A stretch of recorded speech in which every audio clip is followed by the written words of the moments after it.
Cedric Abrea from grade 8 St. Agnes, and I'm doing my science entry out of recyclable materials. I called it Harness the Wind's Power to Light Up Your World. We will need the following materials in making the house: the propeller and the post. Let's cut the carton box this way. Then we will paste it and form it into a house. We will use popsicle sticks or exterior for window panes.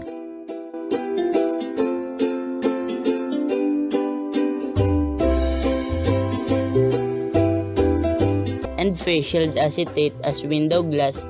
Make sure that you wash and sanitize the acetate before using.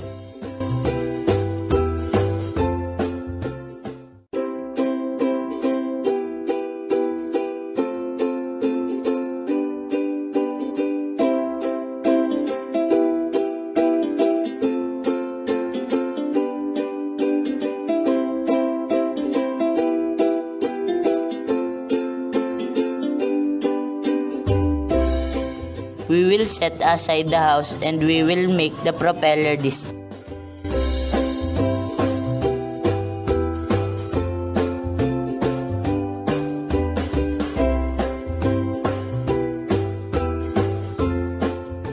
There we have it. Next, we need the following. We will just connect the wires from the DC motor to the light bulb.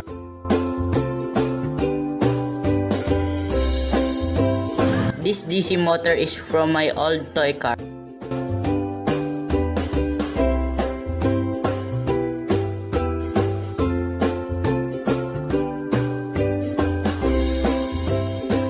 Then we will put the propeller on the tip of the DC motor.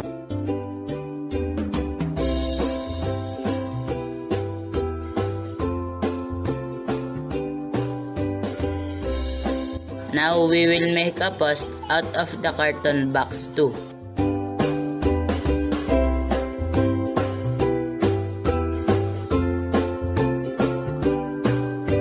Then we will attach the propeller to the post. We inserted the wires inside the carton post to make it looks like a real post.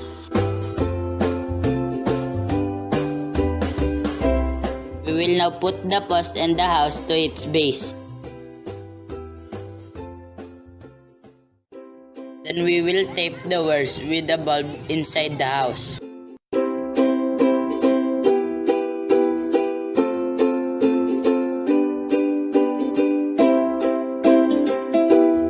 To close the house, we will put the roof that are also made from a carton box. Now we will see if it will work with the help of the wind. As the propeller turns with the help of the wind, the light bulb lights up.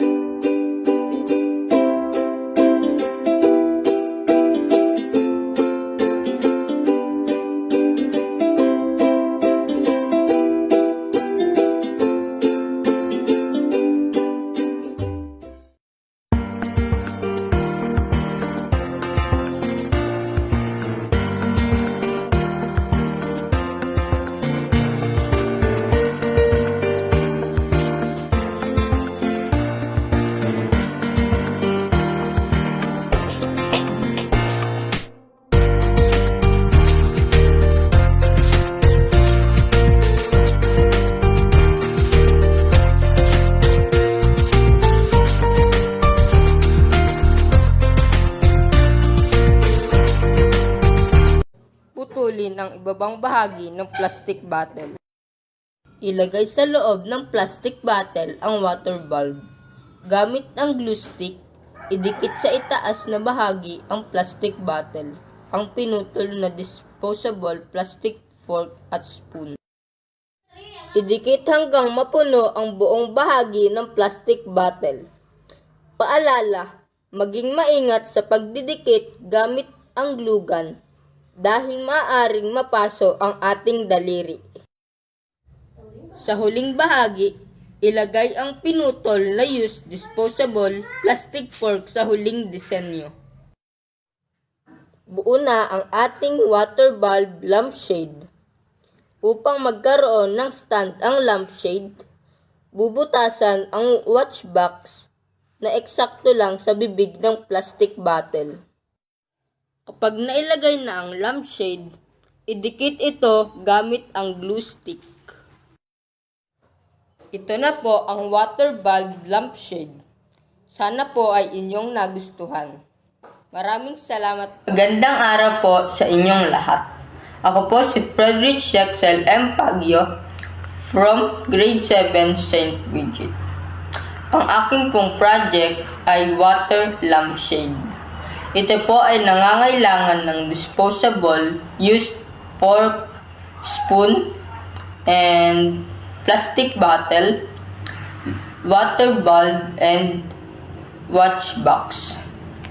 Naisipan ko po na gawin itong aking project dahil po alam po natin na ang bayan ng Calawag ay laging nagkakaroon ng brownout o blackout. Ito po ay pwedeng gamitin padamagan, pwedeng pailaw sa altar, at pwede rin pong gamitin ilaw tuwing gabi. Ang kailangan po natin ay tubig o sapat na tubig para po ito ay mapailaw. Sana po nagustuhan nyo ang aking proyekto. Maraming salamat po.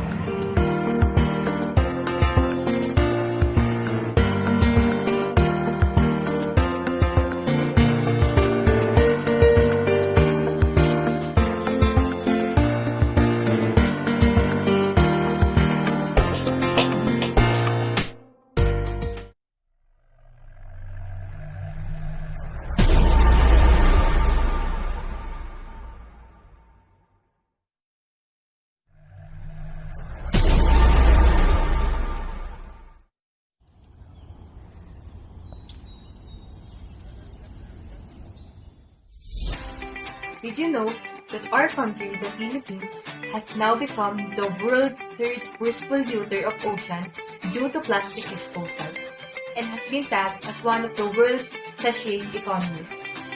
According to the study in February 2015, the country generates 2.7 million metric tons of plastic garbage each year.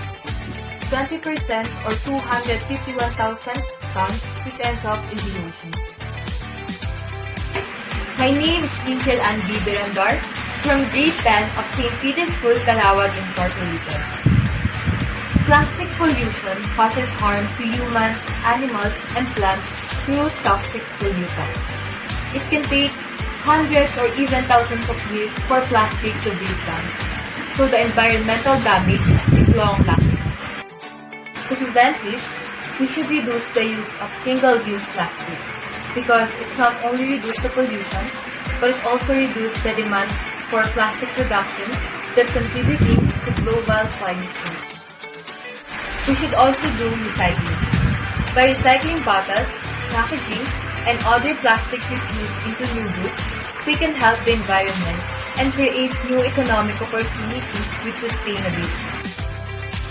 One of the things that we can recycle using plastic that can sustain our environment for a long time is the use of eco-bricks. So let us know, what is eco-bricks? An eco-bricks is a plastic bottle packed tight with used, clean and dry plastic and other dry, non-biodegradable materials to create a building block that can be used over and over again. And now, I will show you how to do an eco-bricks. First, find plastic waste.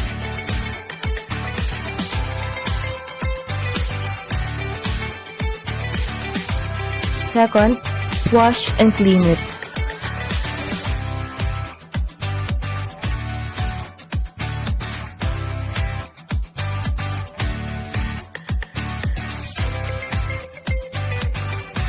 Third, cut the plastic waste.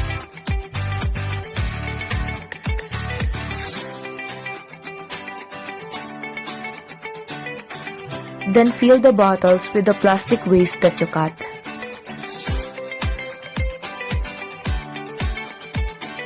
After that, you already have an eco-bricks.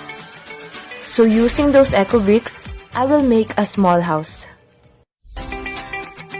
The first thing that I did is ask my sister for extra metal, and I go to our warehouse to find styrofoam. And here's the process. How did I build it?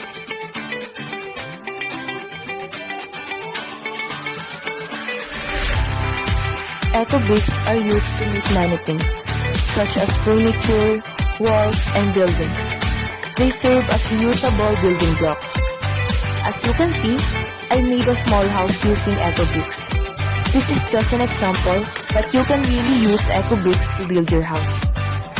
The eco bricking movement promotes the personal eco bricking process as a means to raise awareness of the consequences of consumption and the dangers of plastic. It also not requires special machines, skills, or finances to implement. In the northern Philippines, eco bricking is spread through the entire school system, involving 250,000 students within 1 year that helped to reduce the municipal plastic output so dramatically that the local dump site was closed within 6 months. I'm encouraging everyone, especially every barangays, to make an eco bricks. We can do many different things with it, such as pencils, flower pots, and other products that will help to make your community better. This is also a big help to reduce plastic in our environment. And you can also save money on the products that you will make if you use an eco brick. Such in the case when you build a house using eco bricks. You save money, at the same time you help the environment.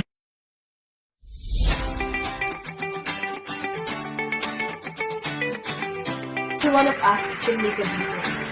Together, we can make a change. Let's stop plastic pollution. Thank you.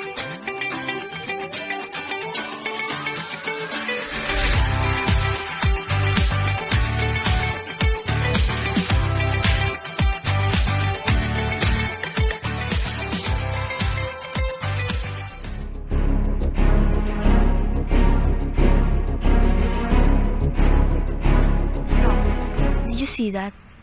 Based on the data, the Philippines is the third largest generator of solid waste per year among Southeast Asian countries, with only Thailand and Indonesia producing more.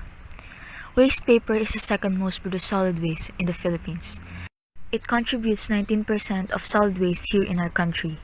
So what can we do to help? Good day everyone, my name is Shania Marie Lazaro from Grade 10 St. Therese, and today I will be explaining to you on how to make paper sustainable. A paper is a material manufactured in thin sheets from pulpwood wood or other fibrous substances, used for drawing, writing, printing on, or as wrapping material. We all use paper, students, teachers, everyone. It is biodegradable, easy to use, and easy to find. But do you know, yearly, it is estimated that up to 15 billion trees are cut down in order to make paper. As a student, I know to myself that I waste a lot of paper. From the scratch paper I use to solve math problems, or even a simple receipt I receive from the convenience store. But how is recycling paper sustainable? It's easy as saving landfill spaces, reduces the amount of pollution, reduces energy consumption from factories who makes paper, and it saves trees. There's a lot of benefits with recycling paper, but how do we make paper sustainable? So I researched for an idea, courtesy from the internet of course, on how to make paper from paper itself. I found out that paper cannot fully dissolve in water unless you add acid, which gave me an idea. So I gathered old paper in our house, like old notebooks, paper bags, and receipts. I made experiments, and after a few days, I mastered on how to make paper from paper itself. It is very easy. All you need is an old paper. It can be from an old paper bag, newspaper, receipts, or even old notebooks. A blender, a bucket, a printing press which you can do it yourself or buy from a school supply store. The first step is to cut your paper into small pieces and soak it in water. Next is blend the soaked paper until there is no pulp. Add the blended paper to a bucket with a lot of water. Use the printing press to catch the dissolved paper until it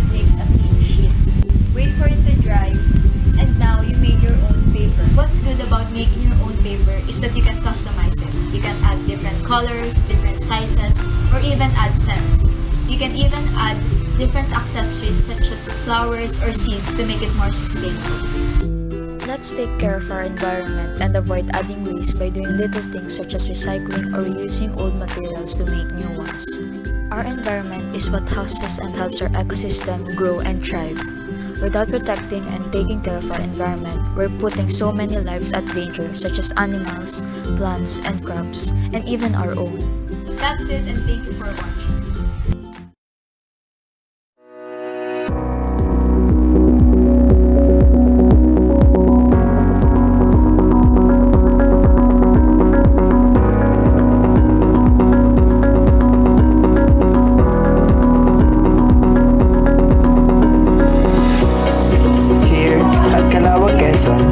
There are so much to see, like nice views and good tourist spots, such as Pulong Pasig and Lamesang Bato. But I noticed while roaming around the municipality of Calauag, some used things and materials that can be recycled and reused. So, I deeply think on what can I do on these things? What can I make to give these things purpose to be used again? So I'll show you 2 examples on what can you recycle. I made the Christmas decoration using a cardboard egg tray, leftover paint and other cutting materials and glue on it. This will benefit the environment, particularly during the next Christmas season. This is a decoration that can utilize for the upcoming Christmas season to avoid having to purchase new Christmas decoration.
I did this because it would reduce the amount of garbage scattered around that could damage people's eyesight.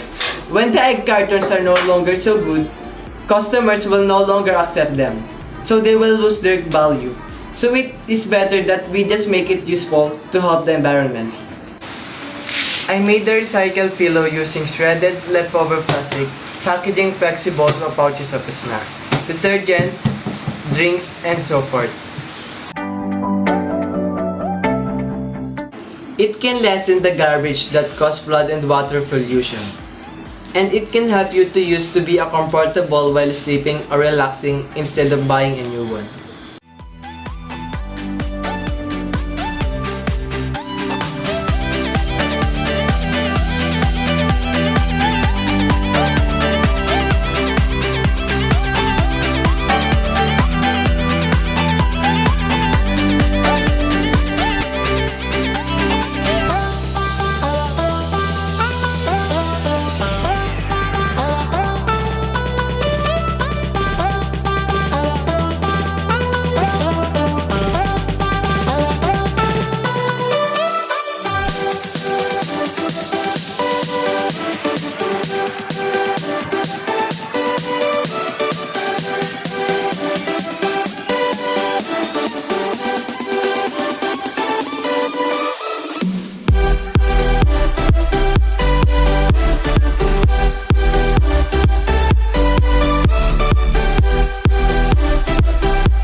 I made this kind of recycled material because I noticed so many plastic packaging of chips on the way home.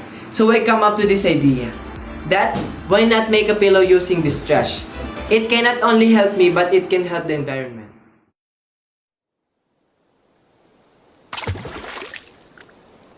Hello and good morning everyone. My name is Almar Tolentino and I am the representative for Grade 11 ABM for the Science Contest. My recycling project is artificial coral, also known as pabahay ng isda. For the materials of this recycling project, I'll be using empty bottles and old kitchenwares. For the first step, we need to clean the bottles using tap water.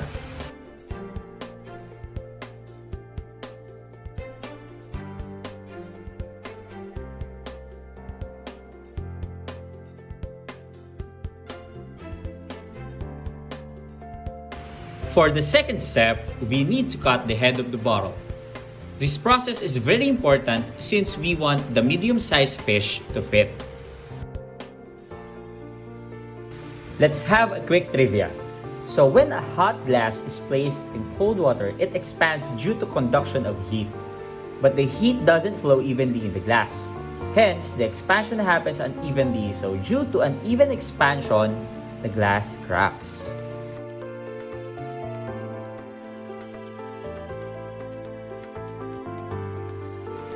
Since glass has low thermal conductivity, the inside and outside of the glass does not reach an equilibrium temperature very quickly.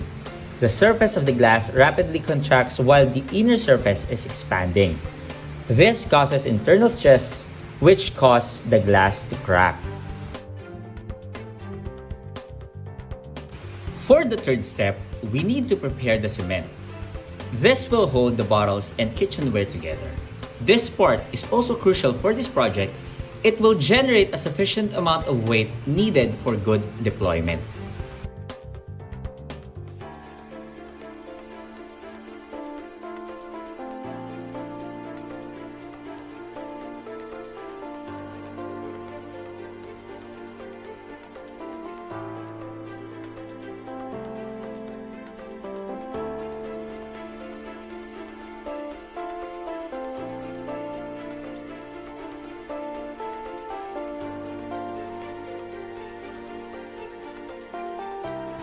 And now, we will proceed to the third part, which is project deployment.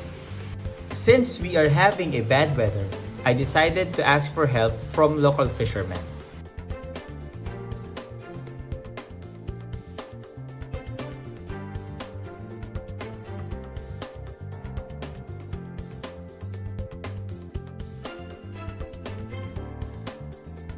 We transferred the materials near the shore, and they prepared the boat.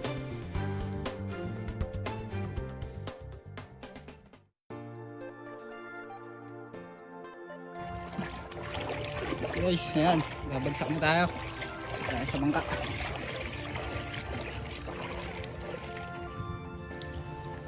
They went to the right spot to drop the artificial coral. First.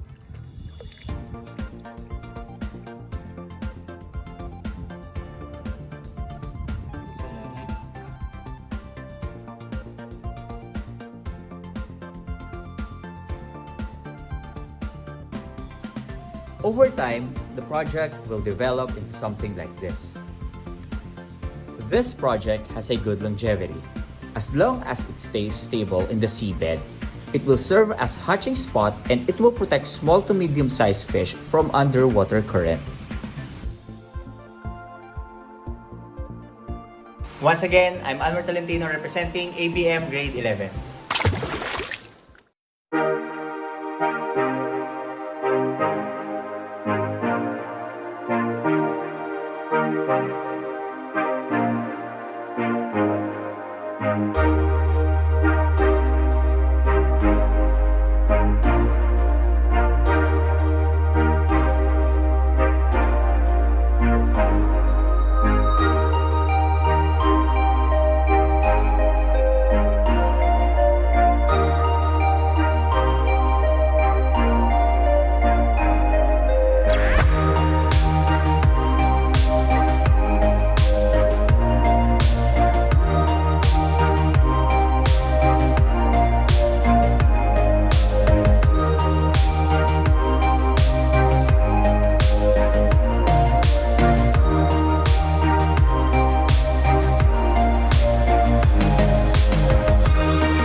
Sa panahon ng pandemyang nararanasan, pagkabilanggo sa loob ng tahanan, mga tao'y pinagbawalang lumabas, sa mataong lugar ay pinag-iiwas. Lahat-lahat ay tuluyang nagbago na. Buong mundo'y nagulat na lang bigla na parang lahat ng to ay di na totoo. Mukha ng bangungot na ayaw huminto. Hindi ako nakakaranas ng gutom. Ngayon po nararanasan ko na. Kapag wala ka pong pagkain, hindi ka po pa nakakakain. Pero kahit asin lang, okay lang sa amin. Nakakakain kami. So it would be very difficult for them to recover economically from this crisis. Sa ganitong panahon ng pandemya ay sundin ang batas at manampalataya. Sa kabila ng to ay may pagbabagong magdadala tungo sa pagkapanalo. Tanging hinaing sa kabataan ay ang talino'y gamitin sa tamang paraan. Ito ay mas higit pa sa kayamanan, lalo't higit sa anumang karangyaan. Di ito ang oras para magmataas, problema'y tapos kung may pagkakaisa. Tara na, magtiwala sa Kanya. Pagdarasal ang sagot sa ating problema.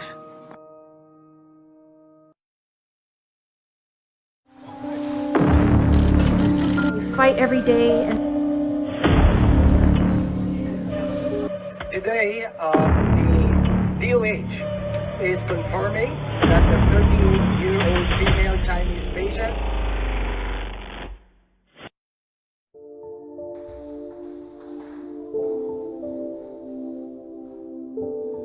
Pagmasdan mo ang ating kapaligiran. Lahat tayo ay walang kasiguraduhan. Sa pandemya na ating nararanasan, patuloy pa rin nating nilalabanan. bagong record high na naman ang mga bagong kaso ng COVID-19 sa bansa. Buong mundo ay nagulat at nabigla sa isang kalaban na hindi makita. COVID-19 pinangalan sa kanya, mabilis kumalat, hindi nakikita. Talagang kanyang sakit na kumalat, na parang kasing bilis ng isang kidlat.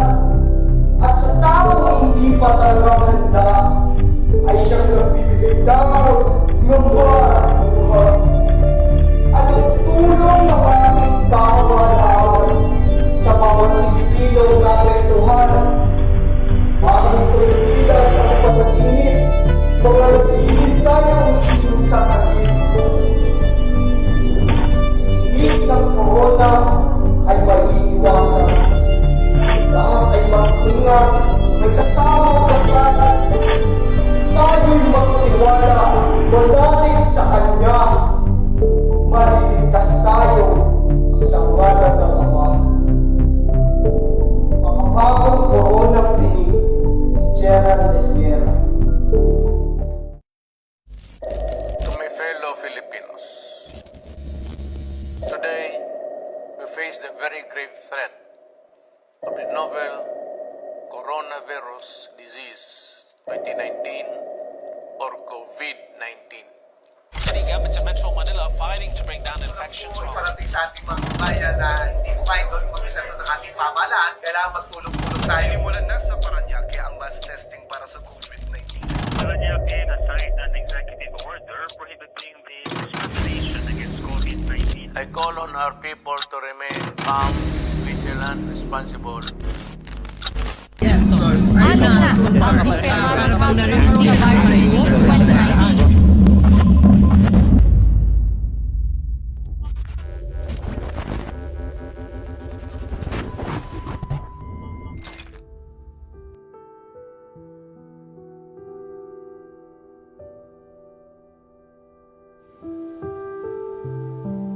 Bansang dati maliwanag, biglang dilim. Magwagi kaya ang liwanag sa limlim. Pagmulat ng mata, lahat nagbago na. Ang lahat ay gulat, di na masagana. Sa ating sumakop, hirap at paghikahos, tanging sandalan ay ayuda at Diyos. Dati nakaririndi sa kaingayan, ngayon parang bingi sa katahimikan.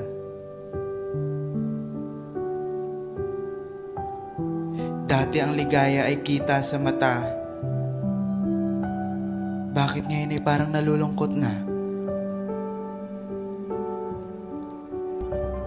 Isang kaaway na hindi nakikita, ngunit kayang paslangin kahit sino pa. Ilang buhay pa kaya ang babawiin? Ilang pamilya pa ba ang wawasakin? Ilang pangarap pa ba ang sisirain? At ilang tao ba ang paiiyakin? Ilang taon pa ba tayong maghihirap? Maabutan pa kaya ang hinaharap?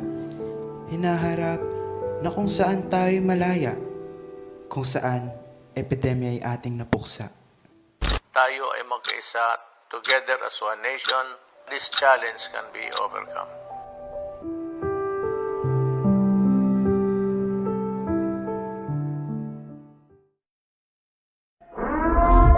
To my fellow Filipinos, today we face the very grave threat of the novel coronavirus disease 2019 or COVID-19. Across the country, at least 240 people have tested positive for COVID-19. Community quarantine ng Metro Manila o lockdown ng Metro Manila. Linggo, March 15, unang araw ng community quarantine ng Metro Manila o lockdown ng Metro Manila. You see that your symptoms are not.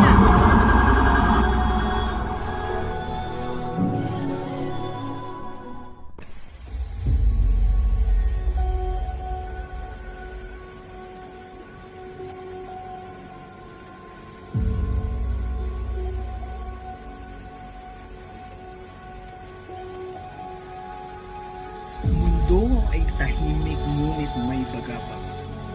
Umigil sandali, hindi mapanatag. Sa sambayan ng pilit na binubuwag, ng kapansanan sa atin ay bumubulan. Mahal kong bayan dating puno ng aliw, na sa ngayon ay tila ba nagmamaliw.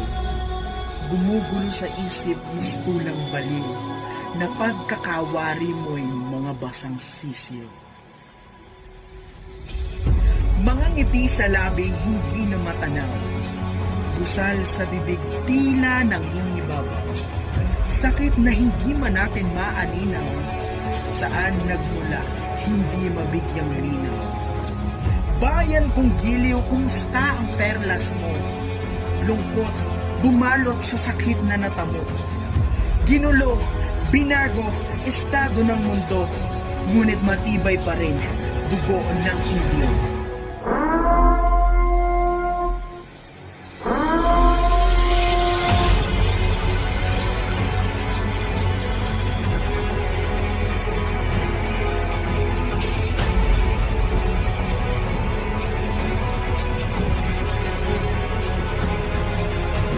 Ibalik ang giliw ng mahal kong bayan, makakamit natin ang kapayapaan.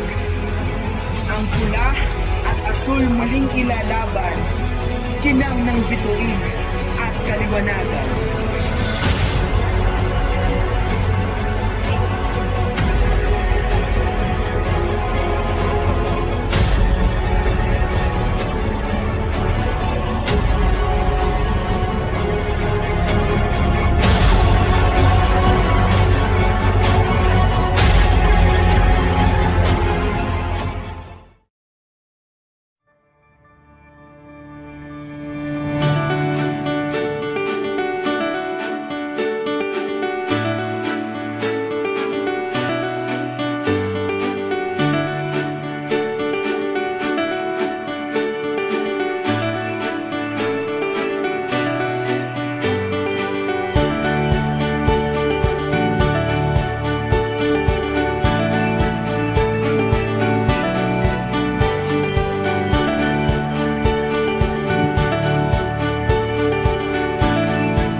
Despite many privations, inconveniences, bad sense of contentment, of security and pride were so strong among them. But as man progresses, the greed of materialism started to slip in. Man has always searched for materialism well-being. No longer contented with what he has. He works to get more, even at the expense of destroying nature's capacity and beauty. Ecological imbalance has become evident, and these were cause of environmental collapse. Social problems have cropped up. Greed, envy, and pride have dominated everyone's mind. Bullets and bombs have continuously brought man to evil act. People are now more like wild animals of the forest that always watch each other and wait and hope that in some guarded moment, one of them could outdo or surpass the other, even kill and would be killed for a certain purpose. Physical forces supersede each other in intensity and strength. This proportion of power and men in our society, and they breed a host of injustices and deep-seated resentments. All this lead to killings and other satanic acts that shape the security and stability of the nation.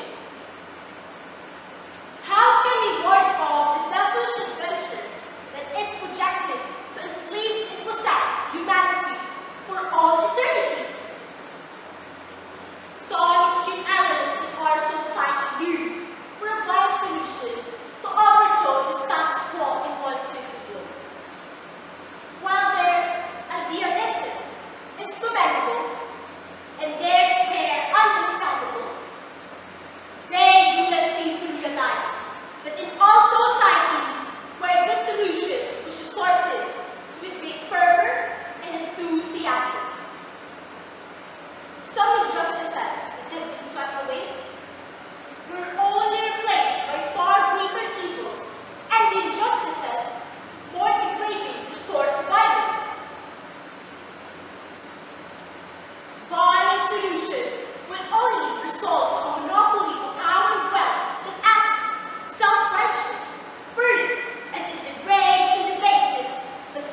Thousands of years ago, our country was merely a vast wilderness. Ancient Filipinos depended primarily on their surrounding for existence. Significantly, they battled life by means of their tools made from rocky stones. Despite the many deprivation and inconveniences, that sense of contentment, of security and pride were so strong among them. But as man progresses, the creed of materialism has started to surface. Man has always searched for material well-being, no longer contented of what he has. He works to get more, even at the expense of destroying nature's capacity and beauty. Ecological imbalance has become evident and has been the usual cause of environmental malady. Social problems have cropped up. Greed, envy, and pride have dominated everyone's mind. Bullets and bombs have continuously brought man into evil acts. People are now more like wild animals of the forest that always watch each other and wait and hope that in some unguarded moment one of them could outdo or surpass other, even kill and would be killed for a certain purpose. Physical forces supersede each other in intensity and strength. Disproportion of wealth and power are indeed many in our society. They breed a host of injustices and deep-seated resentments. All this leads to killings and other satanic acts that shape the security and stability of the nation. How can we ward off the devilish adventure that is projected to enslave and possess humanity for all eternity? Some extreme elements yearn for violent solution to overthrow the status quo in one sweeping blow. While their idealism is commendable and their despair understandable, they do not seem to realize that in all societies where this solution was resorted to with a great fervor and enthusiasm, some injustices that have been swept away were only replaced by a far greater evils and injustices more degrading resorted to violence. Violent solution will only result to a monopoly of power and wealth that acts of self-righteous fury as it degrades and defaces the sacredness and dignity of human personalities. And so, to cope with present-day problems, let us collect our assets. Jesus' ascension into heaven will not leave us orphans in the land. Jesus gave us the ways and means to effectively defeat Satan and free ourselves from his influence. Let every family, every school, and every community a living example of Jesus' ways. Our thinking processes and plans of action must be taken into a higher plane of resources, the preparation of which a fully a century ahead of the rationalization of the problem at hand.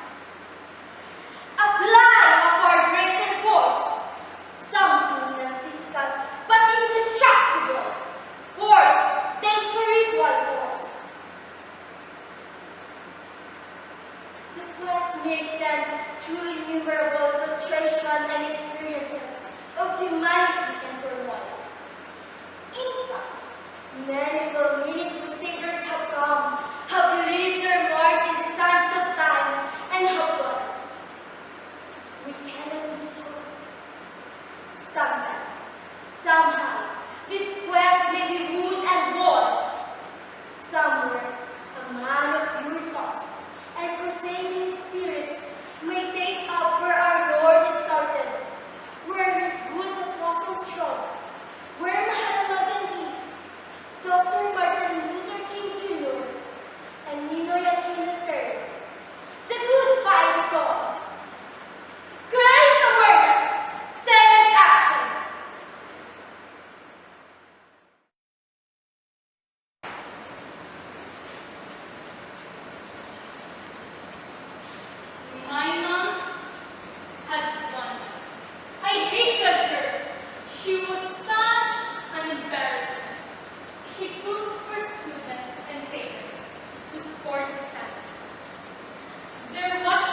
with her. So, I studied real hard, got a chance to go abroad to study. Then, I got married. I bought a house of my own. I had kids of my own. I was happy with my life. My husband, my kids, and the harmony of the family. And this was my life I dreamt of. Then one day, my mother came to visit. She had not seen me in years, and she didn't even meet her grandchildren. When she stood up by the door, my children laughed at her and died out. They were so afraid of her coming over uninvited. I screamed at her, "How dare you come to my house and scare my children? Get out here, now!" and pushed her out the door. And to this, my mother quietly answered, "Okay, I'm so sorry. I may have gotten the wrong address." And poof! She disappeared out of my sight. She had not shown herself since then. I don't care. I really don't care. One day, a letter regarding a school reunion came to my house. So I lied to my husband that I was going on a business trip. After the reunion, I went to the old shop where we lived, just out of curiosity. The neighbor said that my mother died. I did not shed a single tear. That was what I want. They handed me a letter that my mother had waited in the house.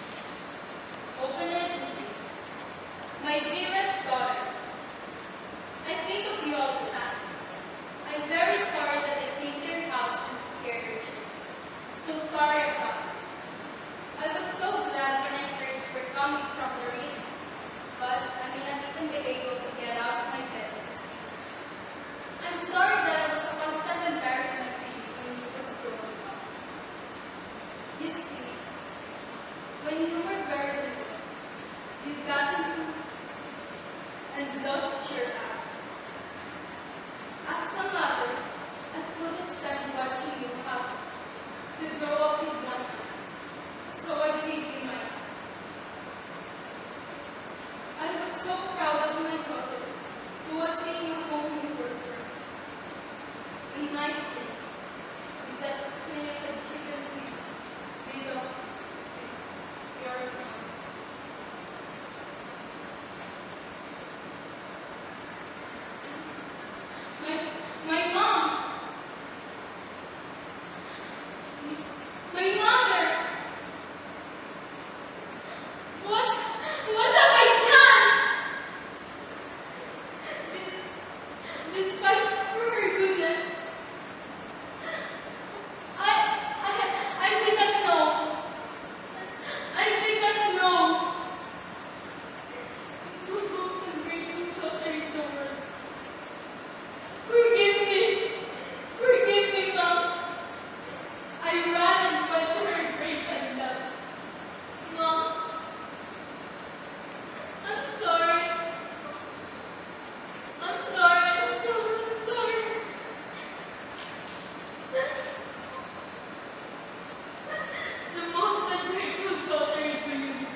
iba.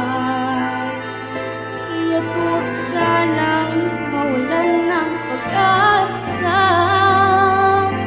Hintayin mo lang ang pagkila ng ulan. Paligid ay taglit na huhugasan.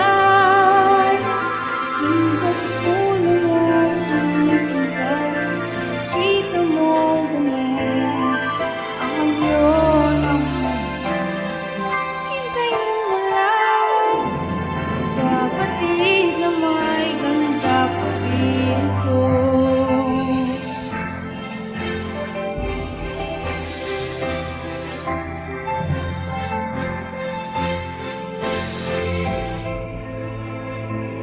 Hingga't kulay ay tumitin ka, kita mo ganun ang yun ang hintayin mo lang. Kapatid na may ganda pa rin ito.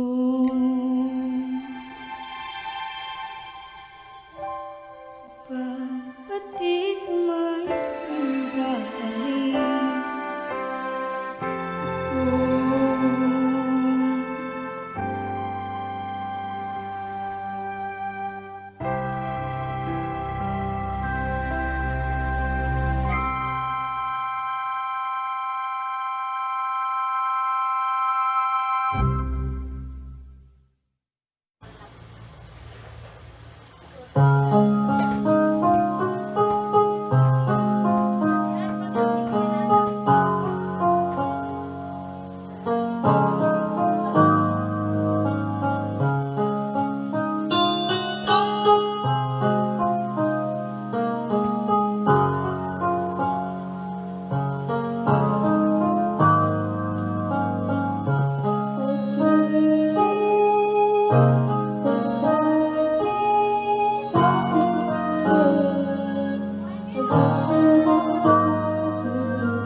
Two old friends meet again, wearing all the faces, talk about the places they've been. Two old sweethearts who fell apart somewhere long ago. How were they to know? Someday they meet again and have a need for more than reminiscing. Maybe this time it will be love and they'll find. Maybe now they can't be more than just friends. She's back in his life and it feels so right. Maybe this time love won't end.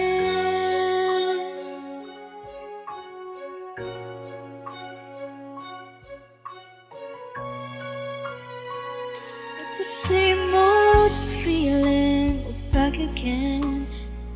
It's the one they have there back when they were too young to know what love is real.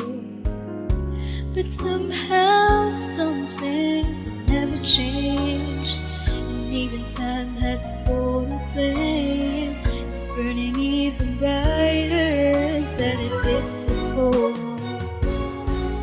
Got another chance, but if they take it, maybe this time it will be love and they'll fight.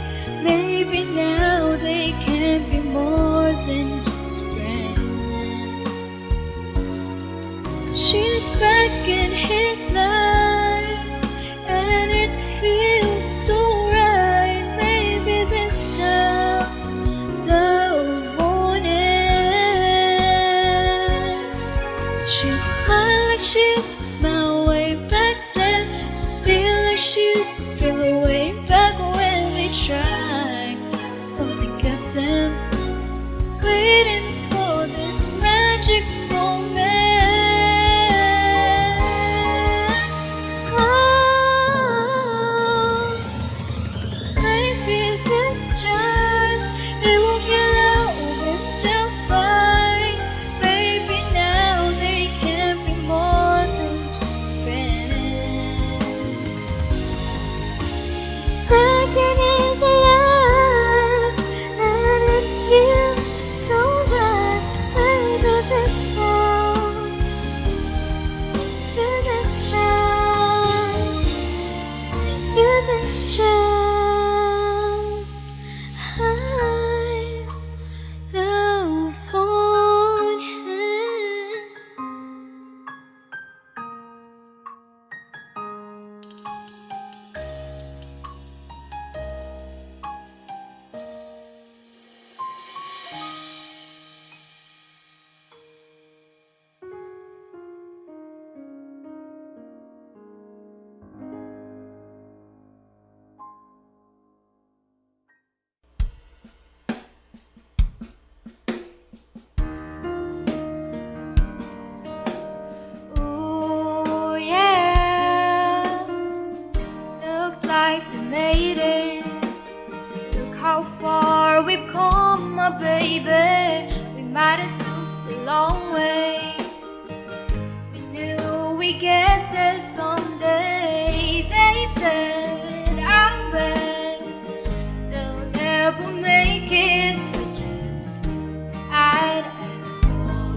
It's not the flowers wrapped in fancy paper.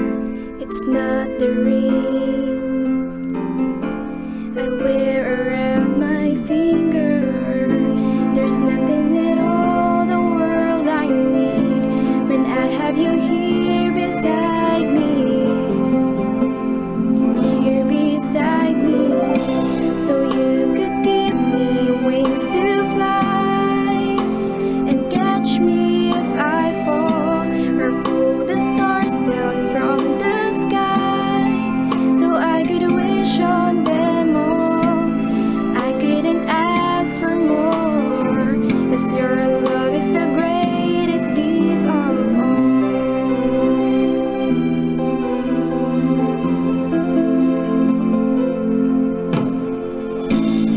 In your arms I found the strength inside me, and in your eyes there's a light to guide me.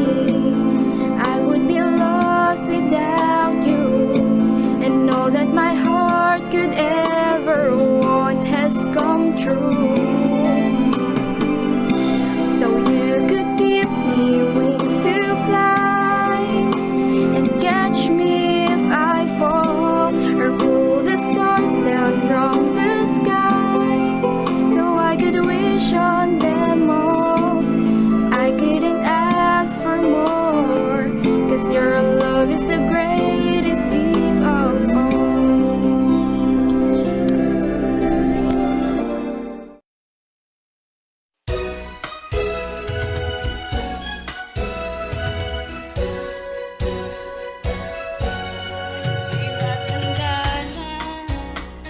Sana'y di tayo magbago.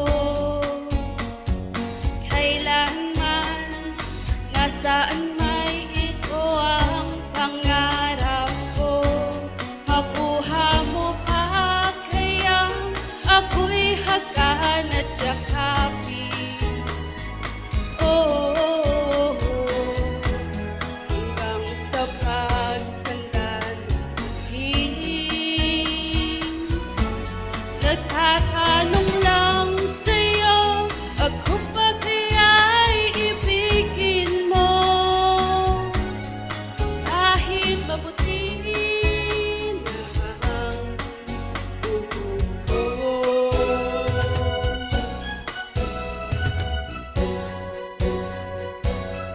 Pagdating ng araw, ang iyong buhok ay puputi na rin. Sabay tayong mangangarap ng nakaraan sa atin. Ang nakalipas ay ibabalik natin. Oh, mapaalala ko sa'yo ang ating pangako na ang pag-ibig ko'y laging sa'yo. Kahit maputi na ang buhok ko.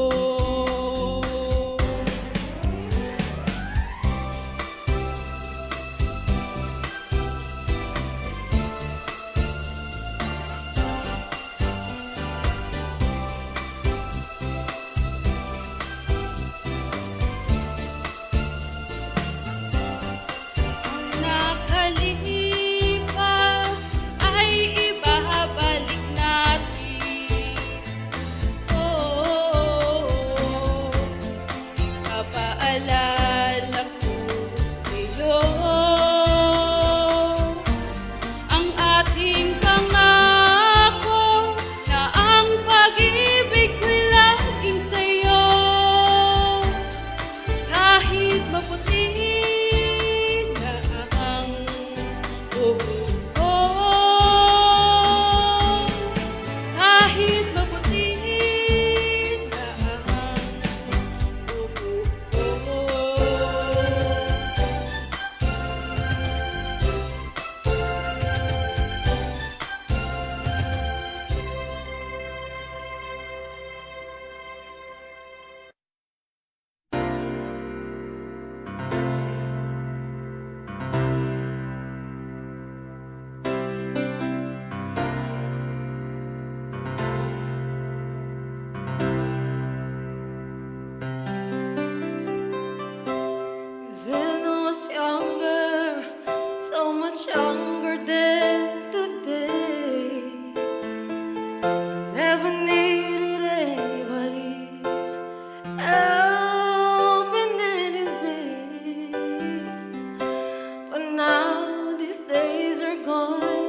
I'm not so self-assured.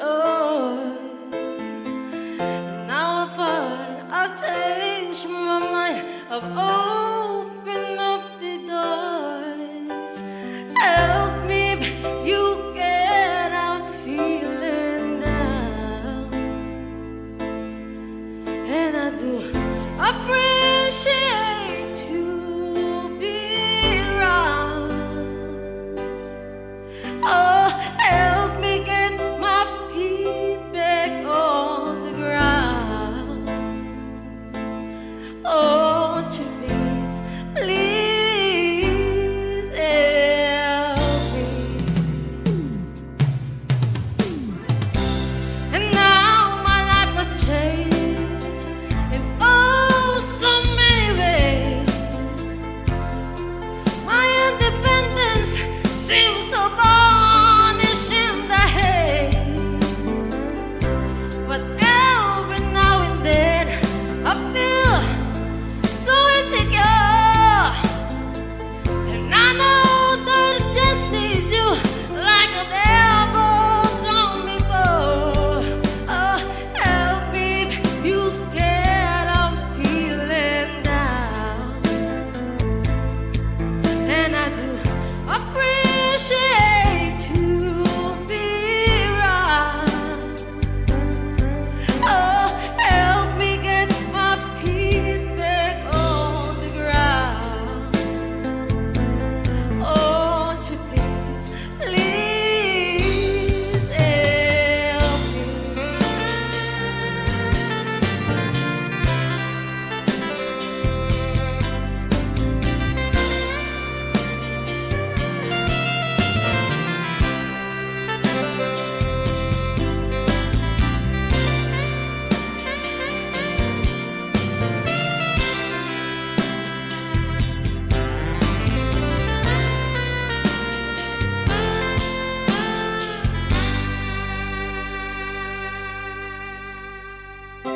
Cause when I was younger, so much younger than today, I never needed anybody's help in any way.